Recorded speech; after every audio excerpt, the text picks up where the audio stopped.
Hi friends, welcome to the channel Learning R is Fun. In our last video, we have got some insight into the statistical parameters like mean, median, variance, standard deviation, covariance and correlation with some fictitious data through visualization. In this video, we will continue our discussion of understanding the data using a real-life dataset, Old Faithful Geyser, which comes loaded with R. Yellowstone was the first national park in the US and is also widely held to be the first national park in the world. It is spread over an area of 2.22 million square kilometers.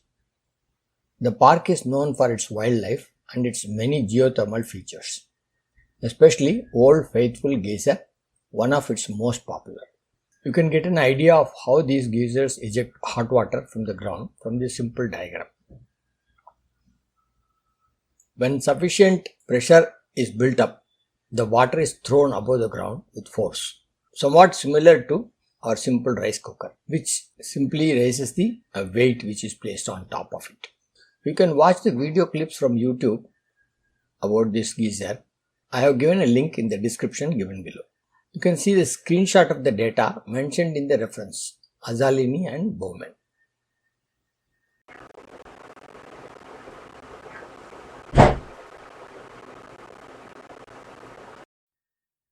Now let us explore this dataset given by R, first by asking R to show some info about this dataset. That is our usual ? faithful. So you get the data displayed here in the help pane. Waiting time between eruptions and the duration of the eruption for the Old Faithful Geyser in Yellowstone National Park, Wyoming, USA. There are two variables, eruptions and waiting, and actual time is in minutes. Here also it is in minutes. 272 observations in two variables. These observations were made between 1st August to 15th August of 1985.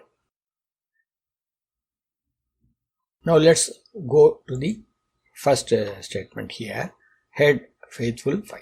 You just want to get a glance of the data, actual data, eruptions and waiting. You get 3.6 minutes after 79 minutes of waiting.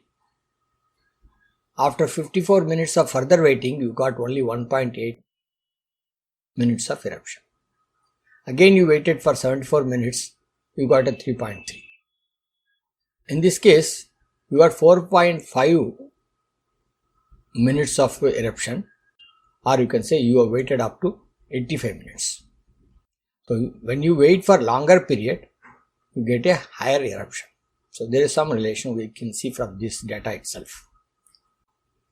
We'll see the complete data set, 272 observations, eruptions, waiting, these are the column headers. And we'll ask structure. Structure is a data frame with two columns or two variables, both are numeric.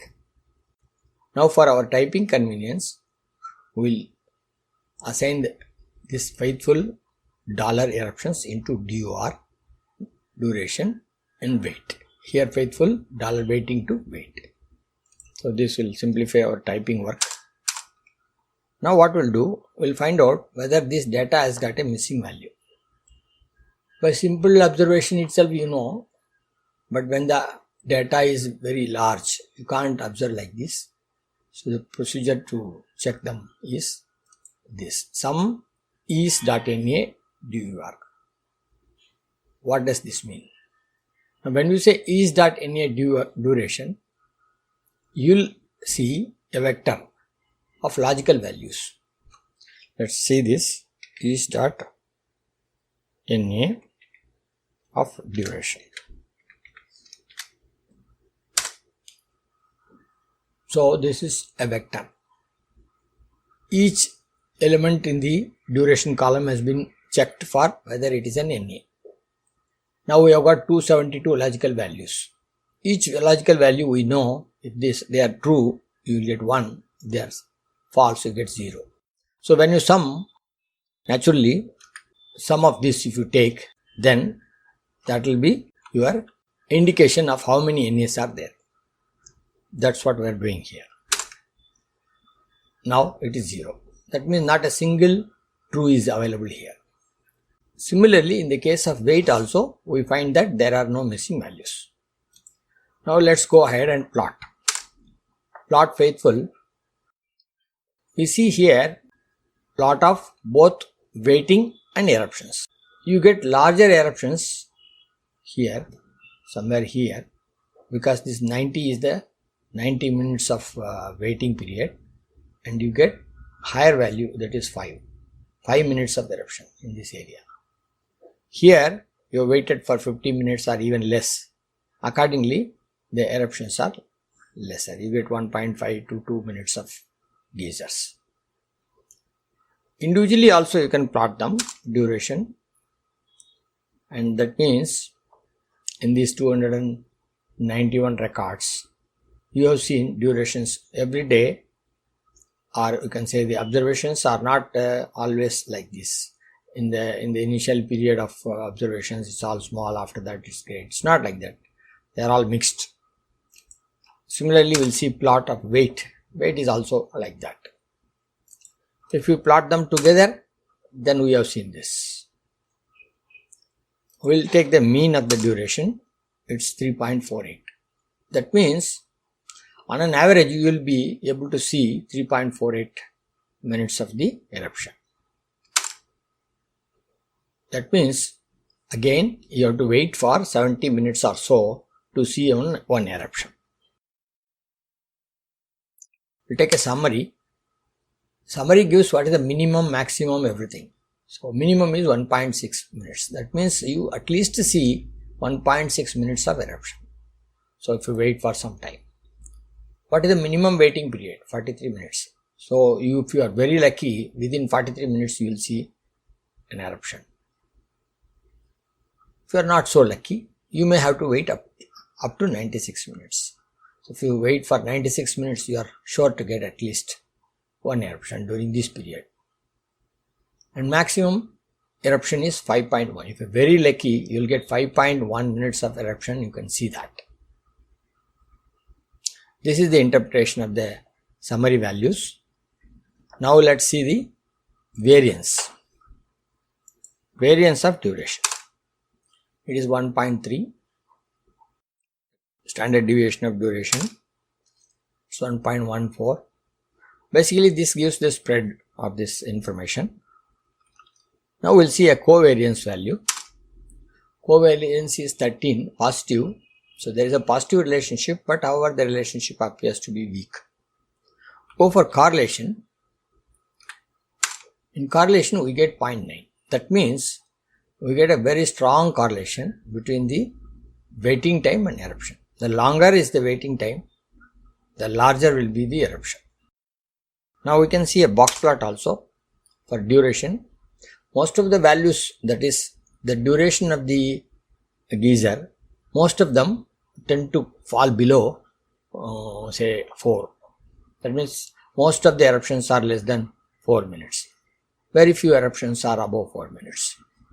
Or you can see from the box plot like that. We can also get a box plot of both.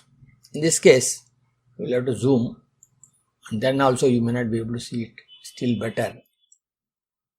Here you can understand here, this is the what is called box plot for eruption, and this is a box plot for waiting.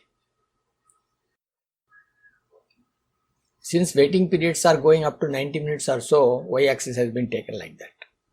In case of eruptions, the eruption is maximum 5 minutes, so it is falling below this.